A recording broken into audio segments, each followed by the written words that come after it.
মানে মিনিমাম আমাদের আজকে পয়েন্ট দরকার ছিল, যেভাবে মানে পরস্পর দুটো ম্যাচ হেরেছে, আজকে ম্যাচ আমাদের পয়েন্ট দরকার ছিল। এবং আমাদের বিশ্বাস যে আগামী দিনেও এই টিমটা আস্তে আস্তে উন্নতি করবে। গোলটা দিয়ে ভালো লাগছে, টিমটা আমাদের টিমের 3 খেলে 3 পয়েন্ট। দর্শক, আজকে চুচুড়ার মাঠে রেলওয়ে এফসি 2-1 গোলে জায়েন্ট ক্লিয়ার, যারা কয়েকদিন আগে মোহনবাগানকে হারিয়ে ভালো নাম করে ফেলেছিল, সেই পুলিশ এসি তাকে হারিয়ে দিল। নীতিশ কুমার মণ্ডল একটি গোল দিয়েছেন এবং জ্যোতি বর্মন সে তার পায়ে লেগেছে, সে চলে গেছে। তাও আজকের ম্যাচটা প্রচণ্ড উত্তেজনাপূর্ণ ছিল, যেহেতু প্রথমে 1-0, তারপরে 1-1, তারপর 2-1 এবং তারপরে আবার রেড কার্ড এবং অল্প সময় এবং 9 মিনিট অ্যাডেড টাইম। কীরকম মনে হচ্ছিল, জিতবে? হ্যাঁ, গোল করেছি তো জিততে হবে, ওটা পার্ট অফ দ্য গেম, যে রেড কার্ড ওটা হতেই পারে। কিন্তু আমাদের মাঠের বাইরে আজকে আমাদের প্রচুর সাপোর্ট করেছে আমাদের রিজার্ভ বেঞ্চ, আমাদের কোচ। আজকে আমাদের মিনিমাম আমাদের আজকে পয়েন্ট দরকার ছিল, যেভাবে মানে পরস্পর দুটো ম্যাচ হেরেছে, আজকে ম্যাচ আমাদের পয়েন্ট দরকার ছিল। এইখানে একজন প্লেয়ার রয়েছেন, দেখতে পাচ্ছেন, অভিষেক আজ, দীর্ঘদিনের খেলোয়াড়।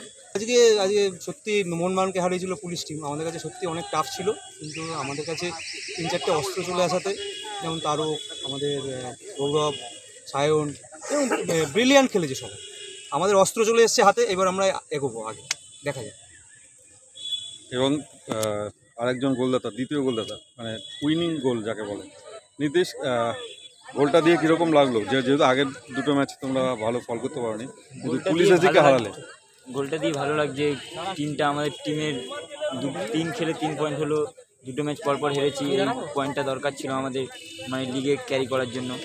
তো গোলটা দিয়ে খুব ভালো লাগলো, আর জিতেছি। এই জয়ের দ্বারা অব্যাহত থাকবে তো? হ্যাঁ হ্যাঁ, থাকবে। আচ্ছা, ধন্যবাদ তোমাদেরকে। দুটো ম্যাচ হেরে যাওয়াতে আমরা খুব মোরাল ডাউন হয়ে পড়েছিলাম। আজকের ম্যাচটা আমাদের ডু অর ডাই ম্যাচ ছিল, আমাদের আজ ম্যাচ জিততেই হতো। একটা পয়েন্ট আমরা পাচ্ছিলাম না, দুটো ম্যাচে 3 গোল করে হেরে গেছি আমরা আগের দুটো ম্যাচ। আজকের ম্যাচটা আমরা জিততে পেরে খুব আনন্দিত।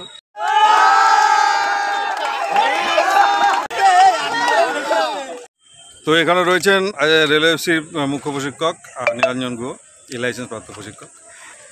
তো আপনারা 2-1 গোলে হারিয়ে দিলেন, তাও 10 জনে খেলে 88 মিনিটের মাথায়, এবং প্রথম জয় এটা। সবার আগে যে জিনিসটা বলার সেটা হচ্ছে, এটা হচ্ছে পুরো সম্পূর্ণ টিম গেম। গত 3 বছর ধরে রিলেক্সি একটা প্ল্যাটফর্ম এর মতো কাজ করেছে, যে এই যে নতুন উঠে আসা ছেলেদের জন্য, সিনিয়র প্লেয়ার এবং জুনিয়র প্লেয়ার, যারা নিউ কামার প্লাস আমাদের যারা সিনিয়র প্লেয়ার, তাদের কম্বিনেশন আস্তে আস্তে তৈরি হচ্ছে। এবং এই টিমটা আজকে সেই জন্য আমরা পয়েন্ট পেলাম, এবং আমাদের বিশ্বাস যে আগামী দিনেও এই টিমটা আস্তে আস্তে উন্নতি করবে এবং আমরা সুন্দর একটা জায়গায় চলে যেতে পারবো। আমার একই মত, তবে আমাদের মুশকিল হচ্ছিল, আমাদের এমনি ডাউন, সেই টিমটা আরও ডাউন হয়ে গেছিলো। এই চাকরির জন্য বেশ কিছু ছেলেকে আমরা পাচ্ছিলাম না। আশা করছি পরের ম্যাচগুলোতে আমরা এই টিমটা আরও বেশি ভালো করবো, এটা আমাদের এক্সপেকটেশন আছে। তো গোলকিপার কোচ, আজকে আপনার যে গোলকিপার অনেকগুলো সেভ করেছে।